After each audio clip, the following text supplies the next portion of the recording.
দিয়েছি এই গুড়টা।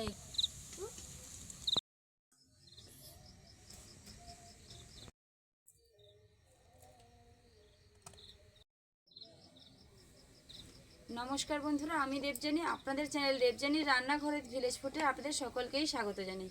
প্রত্যেক দিনের মতো আজকেও একটা রেসিপি আমি আপনাদের সঙ্গে শেয়ার করব। আজকে কিন্তু খুব সহজ পদ্ধতিতে খেজুর গুড় দিয়ে তিলের লাড্ডু বানাবো, সেই রেসিপি আমি আপনাদের সঙ্গে শেয়ার করব। পুরো ভিডিওটা একটু স্কিপ না করে দেখতে থাকুন। খুবই সহজ পদ্ধতিতে কিন্তু এই লাড্ডু বানানো যায়। এখানে দেখুন বাটি ভর্তি তিল রয়েছে, আর এদিকে দেখুন খেজুরের গুড় রয়েছে। তিলের লাড্ডু বানানোর জন্য প্রথমেই আমি উনুনটা ধরিয়ে নেব। উনুন ধরানো হয়ে গেছে। বাবু কিন্তু খুব আড়ি করছে কড়াইটা বসানোর জন্য। এই দেখুন হয়েছে। কড়াইটা হালকা গরম হওয়ার জন্য সময় দেব। বাবু আজকে কি রান্না হবে গো? গুড় দিয়া লাড্ডু। লাড্ডু? কিসের লাড্ডু? ওগা দিয়া। ওগা, তিলের লাড্ডু তো বলবে। তেলের লাড্ডু চাই। হ্যাঁ, আগে যে একবার করেছিলাম খেয়েছো, ভুলে গেছো তো? আচ্ছা হোক, ঠিক আছে। কড়াইটা হালকা গরম হয়ে গেছে। আমি দিয়ে দেবো সামান্য পরিমাণে ঘি। ঘিটা কিন্তু আমি আগে থেকে গলিয়ে রেখেছিলাম। কি খাই রে? এর উপরে দিয়ে দেবো তিল। তিল, বাগ্গা তিল। বাগ্গা? এটা আবার কেমন ভাষা? তিলটাকে হালকা আঁচে ঘন ঘন নাড়তে থাকতে হবে। খাইলে লাড্ডুটা হবে। ঘন ঘন নাড়লে কি হয়ে যাবে? লাড্ডু হবে। লাড্ডু হয়ে যাবে? আচ্ছা ঠিক আছে, দেখা যাক তাহলে কি হয়।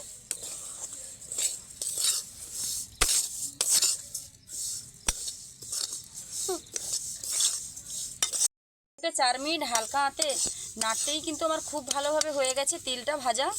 একটা গন্ধ কিন্তু উঠবে তিল ভাজার সময়, তখনই বুঝতে হবে যে তিলটা ভালোভাবে ভাজা হয়ে গেছে। আর লালচে লালচে ভাব ধরেছে দেখুন। এই পর্যায়ে আমি কিন্তু এটা একটা প্লেটের মধ্যে নামিয়ে নেব। কড়াইটা আবার উনুনে বসিয়ে দিয়েছি। প্রথমেই দিয়ে দেব খেজুরের গুড়। তার সঙ্গে আমি একদম অল্প করে একটু চিনি মেশাবো। আপনারা চাইলে মেশাতে পারেন, আবার নাও মেশাতে পারেন। আমি সামান্য পরিমাণে চিনি দেবো।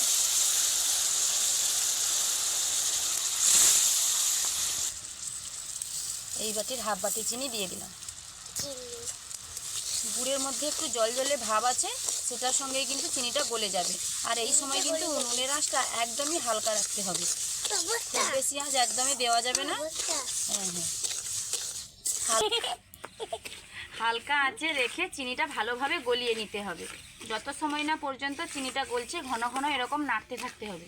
কি দেখছো গো?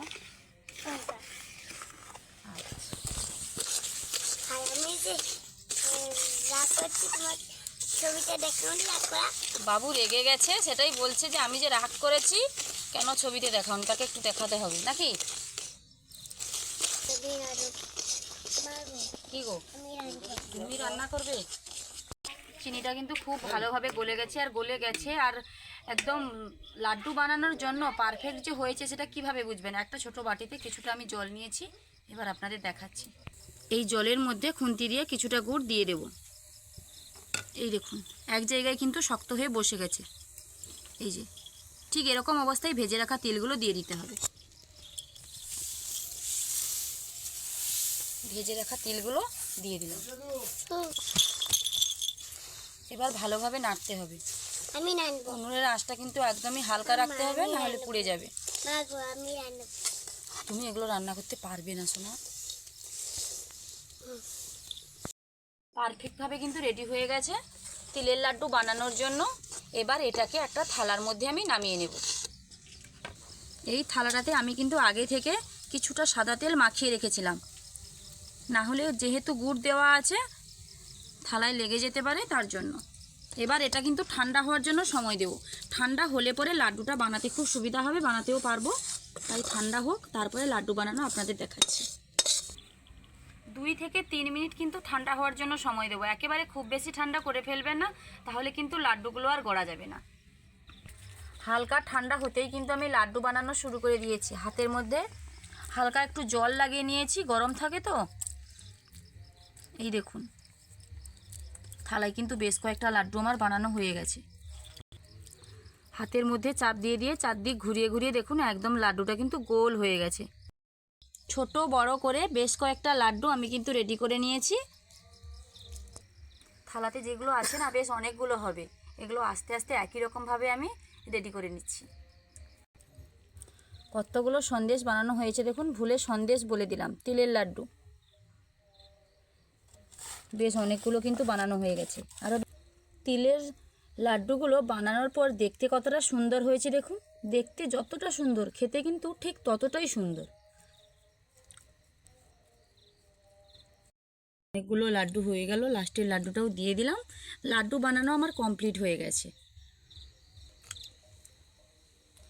এক প্লেট একদম ভর্তি হয়ে গেছে লাড্ডু।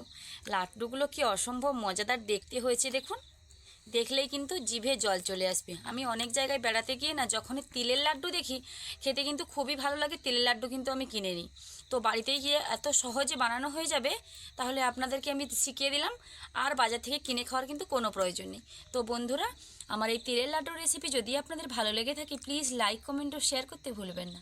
আর ওই রকম নিত্য নতুন রান্নার ভিডিও পাওয়ার জন্য অবশ্যই আমার চ্যানেলটিকে সাবস্ক্রাইব করে আমার পাশে থাকবেন, যাতে প্রত্যেক দিন নতুন নতুন রান্নার ভিডিও আমি আপনাদের সঙ্গে শেয়ার করতে পারি। দেখা হচ্ছে নতুন কোনো রান্নার ভিডিও নিয়ে। ততক্ষণ সুস্থ থাকুন, ভালো থাকুন।